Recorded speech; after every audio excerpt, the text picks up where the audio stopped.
কবি নজরুল ইসলামের একটা কথা ছিল কিংবা একটা লেখা এরকম ছিল, আমি জানি চিরজীবন আমাকে কাঁদতে হবে, কারণ আমি যে তোমাকে চেয়েছি।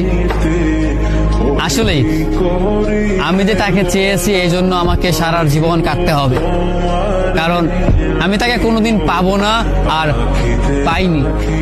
পাইনি বলেই আমার কান্না করতে হয়।